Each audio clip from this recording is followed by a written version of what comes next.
అట్ట చివరి బొమ్మ తరువాయి భాగం. తనకు పిల్లి ఆదరించి ఇచ్చిన కుక్క బొమ్మను తీసుకొని తన రాజ్యానికి వెళ్ళిపోవటం వరకు క్రిందటి వీడియోలో విన్నాం కదా. ఆ తర్వాత ఏమైందంటే ఆ కుక్క బొమ్మను తీసుకొని కృపసేనుడు వాళ్ళ రాజ్యానికి చేరి అక్కడ అందరికీ చూపించాడు. అది చిత్రంగా మురుగుతున్నది, మొగ్గలు వేస్తున్నది. రాజాదిరాజులందరూ దాని వింత చేష్టలు చూచి తెగ నవ్వారు. దానిని చూచిన అందరూ తండ్రి రాజ్యం ఈ పసివాడికే వచ్చి తీరుతుంది అనుకున్నారు. ఈ కుక్కబొమ్మను చూడగానే తండ్రి అపరిమితమైన ఆనందాన్ని పొందాడు.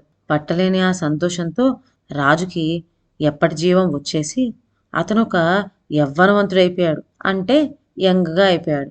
యవ్వనవంతుడు కాగానే రాజుకు మళ్ళీ రాజ్యం తనే వెళ్దామని కాంక్ష పుట్టుకొచ్చింది. కనుక కొడుకులను తప్పించటానికి ఇప్పుడు మరొక పరీక్ష పెట్టాడు. 400 గజాలు పొడవు గలది, సూది బెజ్జంలో నుంచి దూరేటటువంటిది సన్నటి వస్త్రం ఎవరు తెస్తే వాళ్ళకి రాజ్యం ఇస్తా అని అన్నాడు. రాజకుమారులు ముగ్గురు మునుపట్లాగే బయలుదేరి వెళ్ళారు.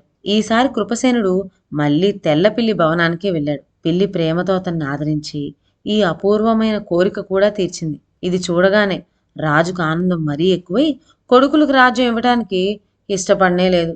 ఇప్పుడు రాజు మరొక పరీక్ష పెట్టాడు. ప్రపంచంలోకెల్లా పరమ సుందరి అయిన కన్యను ఎవరు తెస్తే వాళ్ళకే నా రాజ్యం అని ప్రకటించాడు.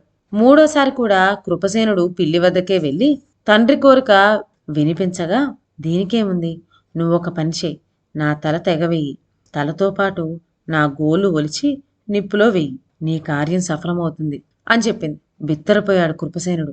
కాని పిల్లి బలవంతం పెట్టి బతిమాలింది.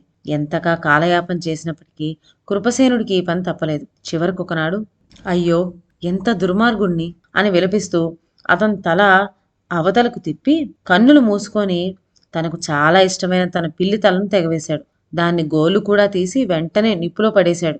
ఈ పని జరిగిన క్షణమందే ఆ పిల్లి మాయమై అపురూప సుందరి అయిన ఒక చిన్నది ఎదుట ప్రత్యక్షమైంది. ఆ తర్వాత ఏమైందంటే నెక్స్ట్ వీడియోలో విందాం. అంతవరకు సెలవు. నా ఛానల్లోని కథలు మీకు నచ్చినట్లయితే నా ఛానల్ను లైక్ చేసి సబ్స్క్రైబ్ చేయండి. షేర్ చేయడం మర్చిపోవద్దు. కొత్త కథల నోటిఫికేషన్ కోసం బెల్ ఐకాన్ ప్రెస్ చేయండి. Thank you.